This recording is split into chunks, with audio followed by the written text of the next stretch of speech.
grotesque art, I mean, sick is not the word. perverse pastimes, and devious taste. These people are nasty. You know about their agenda, their means of control and manipulation. But now, take a look inside the demented life of the ruling elite. A bizarre, detached world, where the hobbies are illegal. I was stripped of my clothing and began running before I would be hunted down. The parties are private, and the menu is to die for. Prepare to see the creepy objects they collect, the sickening presents they exchange, and learn the shocking lengths they will go to try and achieve immortality. As has been noted by observers and historians for centuries, the elite are not like you and me. She rose up like a bulldog, and she tore the flesh from the shoulders of this girl. So much so that some researchers have concluded they're not even human. So step right up for a twisted, eye-opening ride through the darkest caverns of our world, inhabited only by those vile creatures we dare call the elite.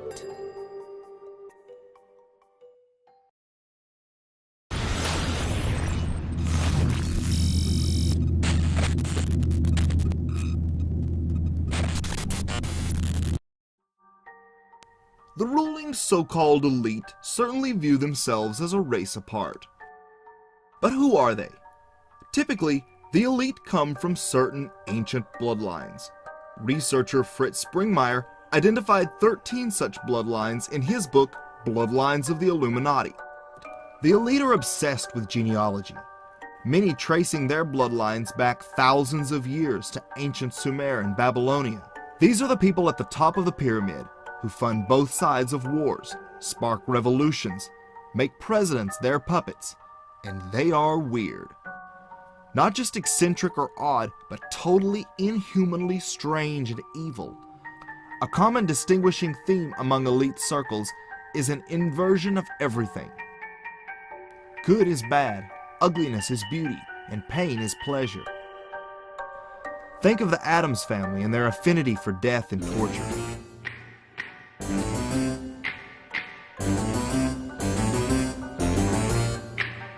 In fact, the creator of the cartoon Charles Addams, who strangely gave the family his own surname, was from an elite bloodline himself and related to President John Adams. The Addams are identified by Fritz Springmeier as an Illuminati bloodline family.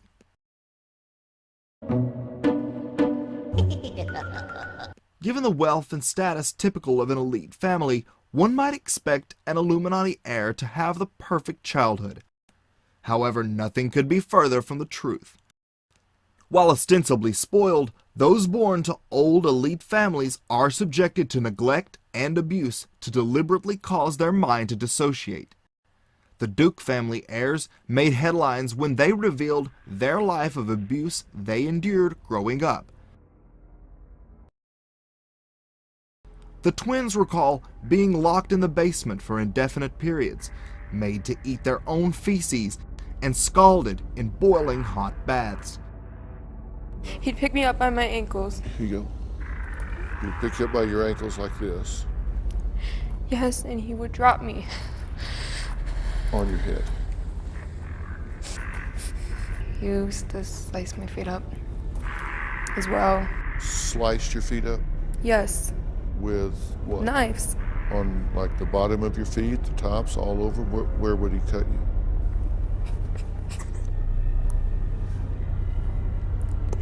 Everywhere. I didn't care. What other forms of abuse did these people perpetrate? We know you've been hit. We know you've been sliced with a knife. We know you've been fed your own excrement. We know you've been locked up. There's things I do know, but I don't really want to talk about them. There's some things I don't think people should know. Do you get what I mean? There's stuff that I don't even want to talk about. I just remember nannies used to play Russian roulette with us. They thought it was funny. What the articles won't tell you is these are all forms of trauma-based mind control, which is almost always done to Illuminati children.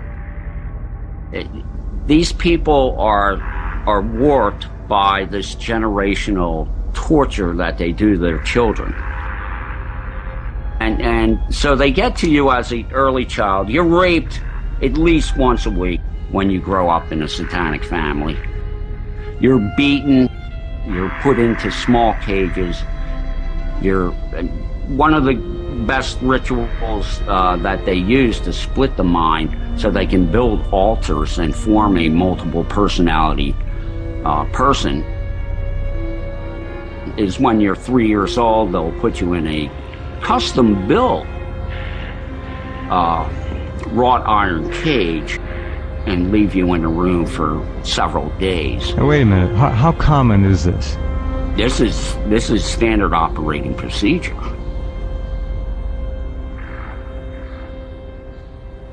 Generational child abuse has been passed down in their families for hundreds of years. As always, they have the power to never even be questioned. In 2014, an heir to the Illuminati DuPont family confessed to raping his 3-year-old daughter, but was only sentenced to probation because the judge felt he, quote, would not fare well in prison. He's been convicted.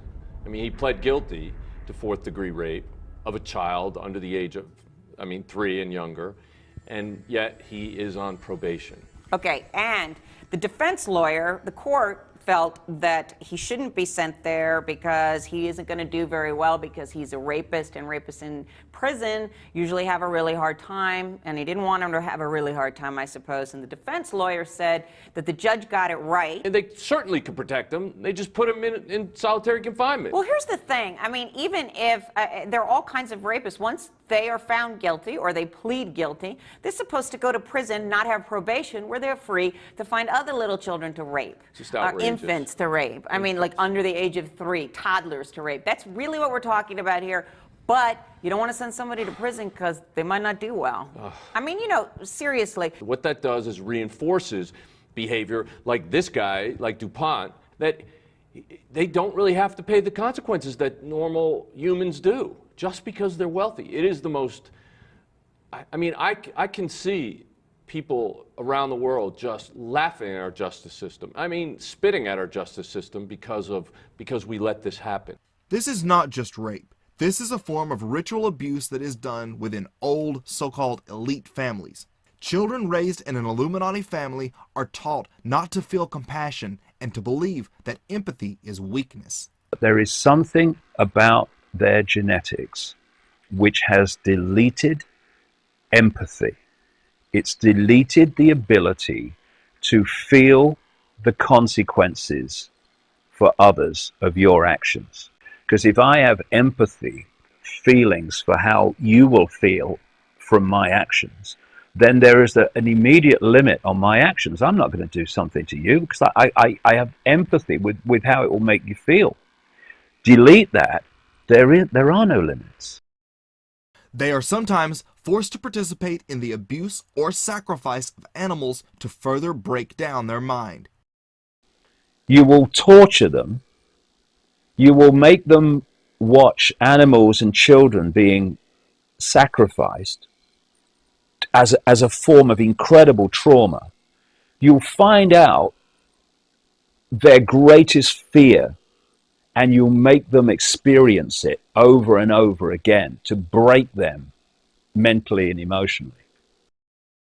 Being raised in a secret world of horrors leads the children to develop into socially inept, psychopathic adults.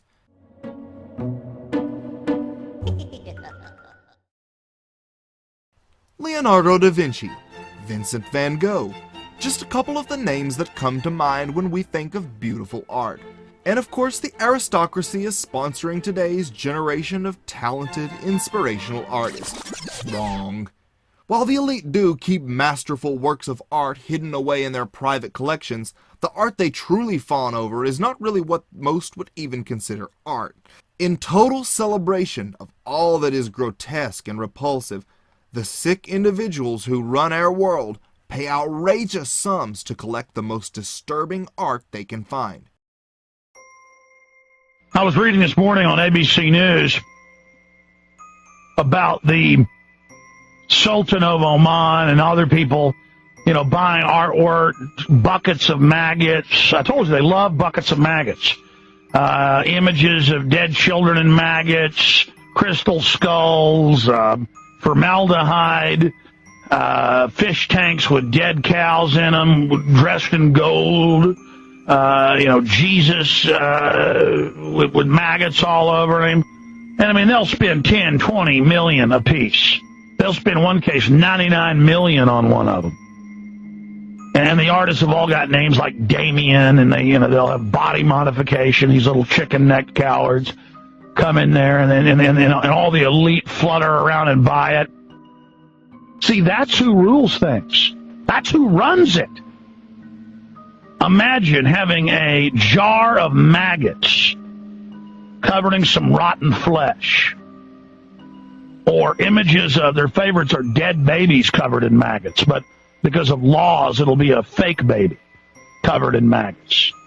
And it's just, all these elite homes, let's go to the room where it really shows who we are. And that to them, it's so beautiful. Images of demons eating babies. Images of maggots covering everything. Maggots, cans of human feces for millions of dollars a piece. And they'll tell you, they write about it. They say, well, we buy $99 million, maggot buckets because it shows our adoration for the maggots and death. It is worship of the maggots. These are, if I had to describe the New World Order, they are maggot worshipers. And I don't just say that. I mean, they really are maggot worshipers. That's their works of art. You see, this is just the front of it. The maggots, the dead kids, the golden calves covered in maggots and crap. This is what they're into. They are the rotten flesh maggot cult. And to them, stinking flesh, rotten death, piles of blood, vomit, bile is beautiful. It's gorgeous to them. Whereas a normal person recoils. A normal person loves a gorgeous vista, the ocean, a sunset, a beautiful woman, or a man could admire, a athlete or a singer. No, that's not what to them, high culture is murder, death, children begging for their lives, howls of pain.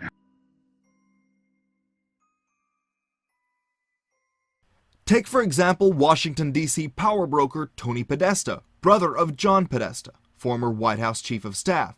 His home is filled with disturbing paintings of children being stripped down and tortured. He has a golden statue known as the Arch of Agony, modeled after the posed corpses of serial killer Jeffrey Dahmer's victims. If you don't see the artistic beauty in that, you are obviously an uncultured plebeian. When a cannibal painting was found hanging in John Podesta's Clinton campaign office, his only comment? It's better to be the guy with the fork than the guy on the table. Another so-called artist admired by Tony Podesta and the like is Patricia Piccinini. This woman creates realistic sculptures of absolutely grotesque, lifelike monsters and repulsive human hybrid creatures, often depicted clutching children in disturbing poses.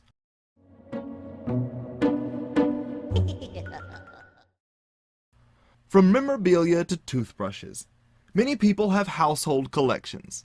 However, none quite as bizarre as those within the Illuminati's inner circle.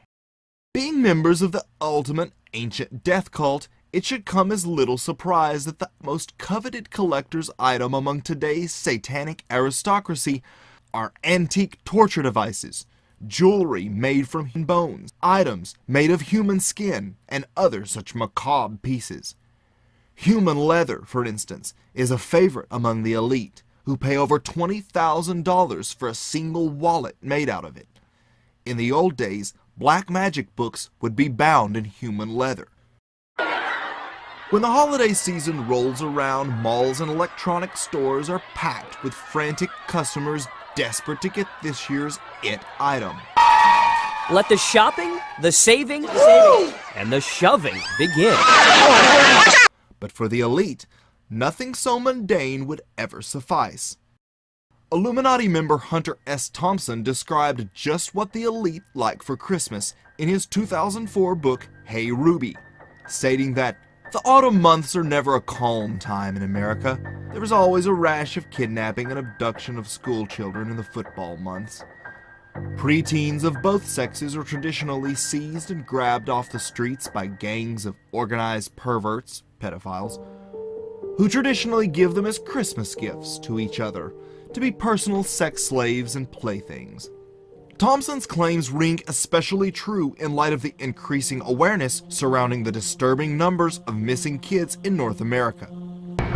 So when I presented what we had in our case, the person that followed me in presenting was a member of the FBI, and what they had laid on the table about this size was nothing but one publication after another that had all been taken from a pedophile in a raid that the FBI conducted. One of the things was a book on how to coerce or abduct a child into a car, the how-to books that teach pedophiles to do this, paraphernalia that would be used in some type of sexual torture for children. And then the other interesting thing that was there on the table was a book of pictures of kids who had not yet been kidnapped. The statement was that you could order a kid out of that book. And the interesting thing is that from time to time when we do hear of reports of children being photographed either on a playground and or walking to and from school or just whatever, in many cases there is an abduction attempt on the same child up to 3 weeks, a month, or 2 months later.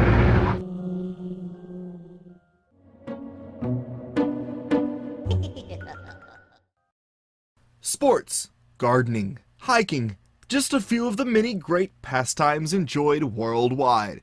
But what about the elite? What do you do when you've got all the money in the world? The finest and the best get boring. So you seek out the bizarre, but even that soon loses its allure. You can get by with anything your twisted mind can concoct, and have money and power enough to cover your tracks. Everything gets pushed to the extreme. How far will the elite go to catch a thrill? Human hunting parties, blood drinking, and utter sadism. These people, the yachts, the hookers, the power, it all starts not having the luster anymore. So they pay top dollar at first for the snuff films of children. Big in Europe, big in Russia, just incredible evil. And so that's the thrill. They get a fiendish thrill out of watching others suffer. One of the young heirs of the Illuminati Duke estate that revealed their lives of abuse and torture sent his bodyguard to the hospital by lacing his food with ghost pepper sauce, 400 times hotter than Tabasco. The heir knew of the guard's pre-existing condition, which would be aggravated by the pepper. The man claims the disturbed teen did it to, quote, entertain himself and get his kicks. Such cruel, sadistic behavior is in keeping with those, such as the Duke family, which is of an Illuminati bloodline. Each year, the thrill of camping lures hundreds of thousands out of the cities and suburbs and into the great outdoors. And while the elite are no exception, you can be sure it isn't marshmallows getting roasted around their campfire. Each July, bankers, politicians, entertainment moguls, and Illuminati kingpins gather inside a 2,700-acre elite compound nestled in Northern California, known as the Bohemian Grove. For over 128 years, world leaders have descended on the giant redwood grove and brought with them a flurry of speculation. You've got all these CIA directors, attorney generals, vice presidents, presidents. Going to the Grove. You have the former German chancellor, Helmut Schmidt. He says, we have our own druidic groves in Germany. But my favorite place to go, and he calls it druidic, is Northern California. Groves have held a sacred place in the lore of Druids for centuries. This mysterious order of Celtic priests have performed both human and animal sacrifice in their groves in ancient England. And historically, similar orders, Romans, Greeks, Scandinavians, also all considered groves to be sacred spaces. Almost immediately, bizarre whisperings began to circulate about something dark and occult going on deep within the grove's tightly secured perimeter. The rumors entailed sinister stories of men in black robes and a giant 40-foot stone owl to which something or someone was being sacrificed. The unworldly reports were all proven true when radio show host Alex Jones infiltrated and filmed the notorious cremation of care ritual. Grove members claim this to merely be a mock human sacrifice, but many researchers insist real human sacrifices take place as well. We shall read the sign. Midsummer sets us free. You shall burn me once again.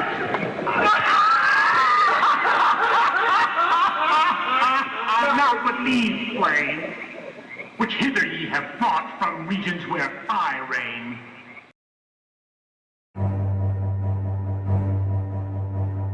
Avid hunters pay large sums to go on hunting parties for wild game, but for the elite class, there's no animal quite as thrilling to hunt as mankind himself. These human hunts are known in elite circles as the most dangerous game. MKUltra mind control victim Kathy O'Brien recalls being forced to participate in such hunts involving powerful figures and Illuminati kingpins. It was early evening when they played Most Dangerous Game. I was stripped of my clothing. I was allowed to wear tennis shoes and told that I could have a head start and begin running before I would be hunted down. My exposure to it resulted in my believing I had no place to run and no place to hide. It seemed there were no limits to what could happen in my existence at that time. It was the most extreme, one of the most extreme situations I think I ever survived. Reports have surfaced of European royals, nobles, and high-ranking politicians also participating in human hunting parties. The movie The Purge election year showed how the elite like to kill for fun and sport. The movie even depicts a group of wealthy elites participating in a version of the most dangerous game. What is this? I'm being hunted.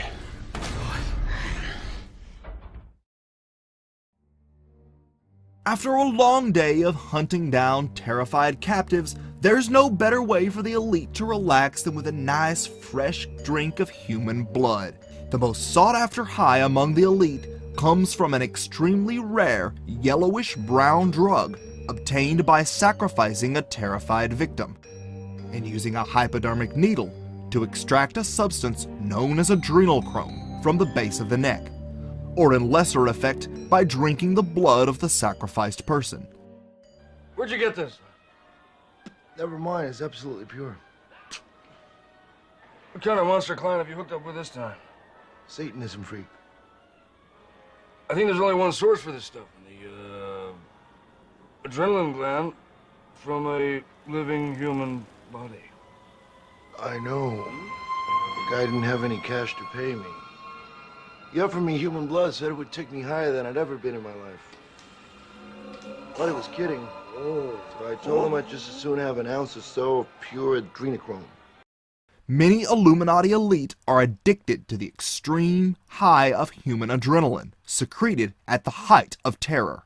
I've talked to a lot of Satanists who've told me common themes about what goes on in these rituals. And one of the things that they do is when they're sacrificing somebody, the people with invisible light, the Satanists and the bloodlines, they'll drink the blood because when the terror reaches a certain point in the ritual, a certain adrenaline goes in the blood, which gives these people a high. I mean, sick is not the word. Cannibalism is another particularly enjoyed practice among the elite, often done in a ritualistic nature.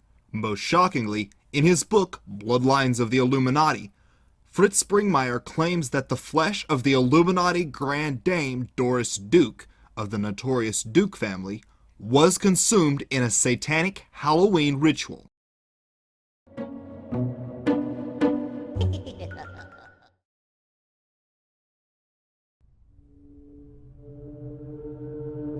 what differentiates the elite bloodline from everyone else?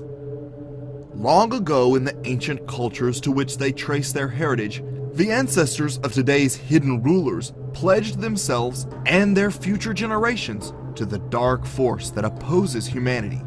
Call it Satan, archons, or whatever, and that energy still lives on through their descendants to this day. As one begins to study the lives of the elite, a common denominator is always their allegiance to Luciferian doctrine.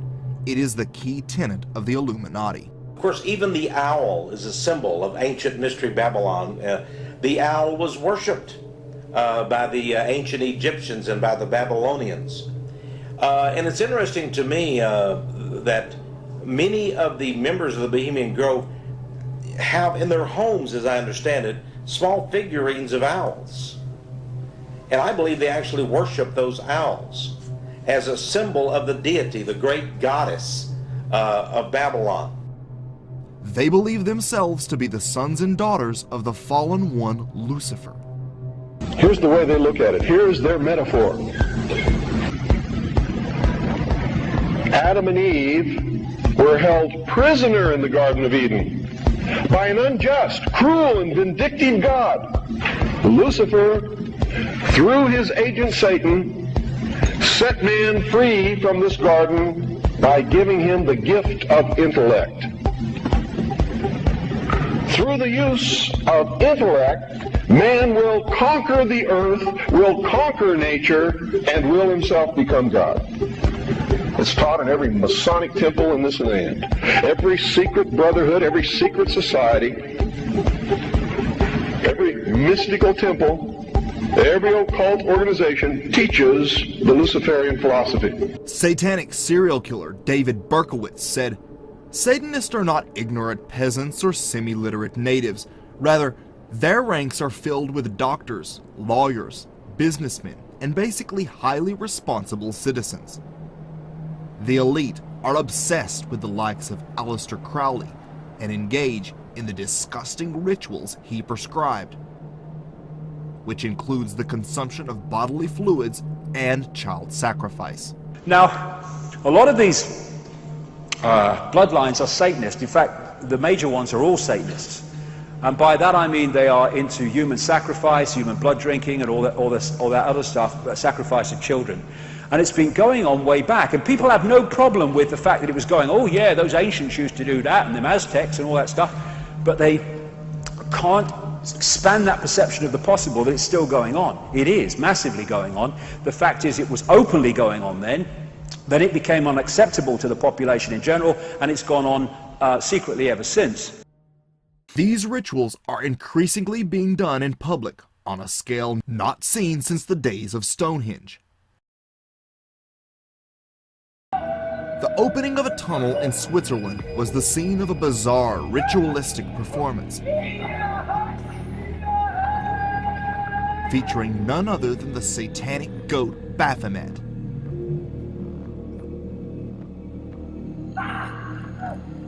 The horned god was the central figure of much of the occult performance, which also included severed heads, hanging bodies, and other strange imagery. This was a high society event attended by European power brokers and political heavyweights such as Angela Merkel, Francois Hollande, then President of France, and Italian Minister Matteo Renzi.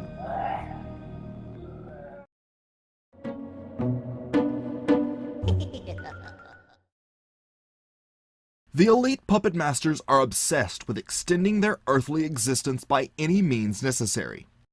While they poison our water with fluoride and food with GMO, the ruling elite have access to the best food, doctors, and advanced life extension technology to ensure their continued existence. People always seem to live long lives, don't they? The Kissingers and the Father Bushes and the David Rockefellers and the Queen Mother in England lived to 102, and the Queen in England now is well of age because they're not given the same treatment, health treatment the rest of us get. One of the bloody reasons, and also other things that they do which are very dark, satanic, and to do with the energy of children. PayPal founder Peter Thiel made headlines worldwide when he blatantly spoke of wanting to inject the blood of children into himself to enhance and extend his life. His remarks were hardly shocking to Thiel's fellow elites, no doubt already familiar with the controversial practice. A disturbing new trend has emerged in the life extension field and anti-aging communities, involving the transfusion of young blood into the old to cure diseases. But could the practice have any validity? Studies show after 3 weeks of receiving young blood transfusions, old and previously slow mice were perkier, ran faster, and actually grew new brain cells. At a conference in San Diego, Sakura Minomi said her team had seen a rejuvenation effect on the brains of old mice. If studies such as this are now being presented, you can bet the elite have had this information for quite some time. And we wonder why so many people go missing. In fact, the Queen's mother is reported to have had several whole-body blood transfusions, supposedly up to one a month at one point, and the Queen likely receives them herself. It was the Queen Mother who lived a century, who admittedly got whole-body blood transfusions from young people on a monthly basis. In fact, they've been trying to suppress it, but some evidence shows the Queen of England is routinely getting blood transfusions. A lot of rock stars get them. In fact, this is getting so widespread, there are even fancy medical clinics in Austin, Texas, where I live, where you can get blood transfusions, and they even privately advertise the fact that you can get the blood of the young. Elites have been known to use the life force of humans for centuries. Countess Elizabeth Bathory is a classic example. Obsessed with preserving her appearance, she regularly killed and drained young servants to bathe in their blood. Elizabeth's obsession with her fading youth manifested itself in bizarre ways. According to evidence given at her trial, witnesses claimed that Elizabeth cannibalized her servant girls. At one point, and we have the testimony of several witnesses, she got angry at one of her maids and she rose up like a bulldog, it says in this document, and she tore the flesh from the shoulders of this girl and bit her breasts. She may have eaten young women's flesh in an attempt to incorporate their youth within her. Somehow in her mind, apparently, she thought if she ingested parts of these girls, maybe she could acquire some of their youthful beauty. She credited the blood of youth as having a rejuvenating and anti-aging effect. And she may not have been wrong. Today, we see Kim Kardashian using her own blood for a high-end anti-wrinkle facial. But this is likely done with the blood of the young as well, given its known regenerative properties. But when an elite's health situation is more urgent, they turn to replacing their failing organs, and you better believe they're not waiting around on a donor list. The elite travel to private hospitals to have whatever they need replaced with organs obtained through what is known as the red market, where such illicit biological commodities are bought and sold.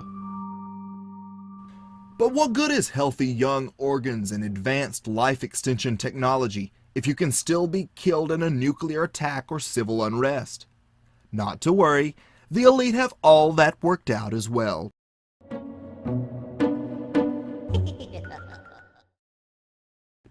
Hidden in strategic locations across the world are ultra-private luxury bunkers built to withstand a catastrophic event. Under a mandatory evacuation. Violent protests are running street battles. The elite have expansive underground facilities designed to withstand almost every conceivable scenario, where they plan to wait out the destruction of civilization. Some of these bunkers and bases could hold thousands more, but the elite will only allow enough extras needed to serve them. Theorists believe these bunkers and bases are part of an underground network, connected via tunnels. Many Illuminati researchers believe such a base is hidden beneath or near the Denver airport. The mysterious airport has long drawn suspicion from investigators and observers alike due to its strangely over-budget cost, frightening statues, and macabre apocalyptic murals. It's 25 miles from Denver. That's 19 miles farther away than old Stapleton Airport, which seemed to be just fine. And they didn't just lay down runways and build terminals. They've got enough fiber optic cables to cover a city. A fueling system that's much bigger than any airport would ever need. Underground tunnels you can drive trucks through. And it just happens to be in the middle of a big, flat, vacant piece of land that's twice the size of Manhattan. Uber elite anticipate living it out down in luxurious bunkers, imagining the suffering taking place above them. It appears that these are not mere psychopaths, but inhumanly evil, parasitic creatures who want only enough of us around to feed off of. They have no feelings, no compassion, no regard for any living thing that cannot further their agenda. Instead of using their collective wealth and power to propel humanity forward, they contemplate how they can create situations or major events, such as a terrorist attack or war, that would be lucrative for them. These people are not only evil, they are inhuman. They have no feelings, no compassion, no regard whatsoever for anyone or anything that does not further their agenda. We are disposable containers to them. We are nothing more than useless eaters. They would not hesitate for a minute to kill us if we stand in the way of their goals. Regardless of what you see on TV or what they portray themselves like, this is who they are. They organize events like Pearl Harbor, 9/11, and financial crises from which they profit immensely. Their favorite is war. Our only useful purpose to them is to work for them, pay our debts to them, buy their goods and services, and fight their wars. Other than that, we are of no use to them. They are completely obsessed with money and power. They are motivated by immeasurable greed with a constant lust for more. They have no interest whatsoever in making life better for us. Everything has to benefit them at our expense. Sometime in the future, humanity will look back and shake its head, wondering how we ever allowed ourselves to be sheep for these pathetic, spineless vermin.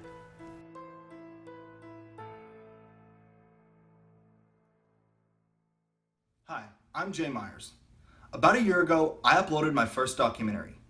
3 more and nearly 1 million views later, and I'm ready to take this to the next level, with more frequent uploads, plus original interviews and more. But I'm going to need your help. If you like the films I've been putting out, if you want to help me create quality content that will wake people up, then become a Patreon Insider for only $5 a month.